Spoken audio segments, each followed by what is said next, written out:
എമ്പുരാന്റെ കുറച്ച് ബാക്ക് സ്റ്റോറികൾ അറിഞ്ഞാലോ? അതിലൊന്നാമത്തത് പൃഥ്വിരാജ് തന്നെ പറഞ്ഞതാണ്. എമ്പുരാന്റെ ട്രെയിലറ് ക്രൂവിനോ മോഹൻലാലിനോ കാണിക്കുന്നതിന് മുമ്പാണ് രജനീകാന്തിനെ കൊണ്ട് കാണിച്ചതും. രജനീകാന്ത് ഈ ട്രെയിലർ കണ്ടിട്ട് എന്നടാ പണി വെച്ചിരിക്കണേന്ന് പൃഥ്വിരാജിന്റെ അടുത്ത് ചോദിച്ചു എന്നാണ് പൃഥ്വിരാജ് ഒരു ഇന്റർവ്യൂവിൽ പറഞ്ഞത്. അതുപോലെ തന്നെ പൃഥ്വിരാജിന് UK ഒരു സ്ഥലത്ത് ഒരു വൺ ഡേ ആ റോഡ് ബ്ലോക്ക് ചെയ്തിട്ട് ഒരു സീൻ ഷൂട്ട് ചെയ്യണേ. അപ്പോ UK ലൈൻ പ്രൊഡ്യൂസേഴ്സ് പറഞ്ഞു ഇതിവിടെ ഗവൺമെന്റ് സമ്മതിക്കുന്നതല്ല, റോഡ് ബ്ലോക്ക് ചെയ്തിട്ട് ഒരു ഫിലിം ഇവിടെ ഷൂട്ട് ചെയ്യാൻ പറ്റില്ല, ഒരാർക്കും ഇതുവരെ അതിന്റെ പെർമിഷൻ കൊടുത്തിട്ടില്ല എന്ന് പറഞ്ഞു. പൃഥ്വിരാജ് പറഞ്ഞു എനിക്കത് വേണം, ഇതിന്റെ പ്രൊസീജിയർ എങ്ങനെയാന്ന് ചോദിച്ചു. അപ്പൊ അവർ പറഞ്ഞു ഇത് കിട്ടാനുള്ള ചാൻസ് ഇല്ല, നമ്മൾ വെറുതെ ട്രൈ ചെയ്തിട്ട് സമയം കളയാമെന്ന് മാത്രമേ ഉള്ളൂ എന്ന് പറഞ്ഞു.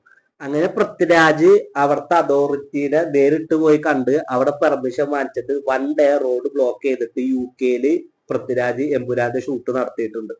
അതുപോലെ തന്നെ പൃഥ്വിരാജ് മറ്റൊന്ന് വെളിപ്പെടുത്തിയിട്ടുള്ളത്, എമ്പുരാന്റെ കാസ്റ്റിങ്ങിന് വേണ്ടിയിട്ട് പൃഥ്വിരാജ് പലരുമായിട്ട് കോണ്ടാക്ട് ചെയ്തു. പല Hollywood actors, Chinese actors, Korean, അങ്ങനെ പലരുമായിട്ട് പൃഥ്വിരാജ് കോണ്ടാക്ട് ചെയ്തു. അവർക്കൊക്കെ ഈ സ്റ്റോറിയും കാര്യങ്ങളൊക്കെ ഇഷ്ടപ്പെട്ടു.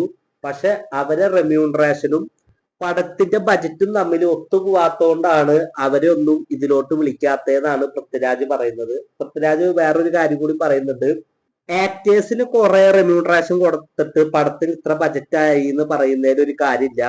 എത്രയാണോ ബജറ്റ് ആ ബജറ്റ് മൊത്തം പടത്തിൽ കാണുന്ന രീതിയിൽ ഉപയോഗിച്ചാൽ മാത്രമേ ആ ബജറ്റ് കൊണ്ട് ഉപയോഗമുള്ളൂ എന്നാണ് പൃഥ്വിരാജ് പറയുന്നത്. അതുപോലെ തന്നെ പൃഥ്വിരാജിനോട് മറ്റൊരു കാര്യം ചോദിച്ചു. സാധാരണ എക്സാം എഴുതി കഴിഞ്ഞ് റിസൾട്ട് വരുമ്പോ എല്ലാവരും ഒന്ന് പേടിക്കുമല്ലോ.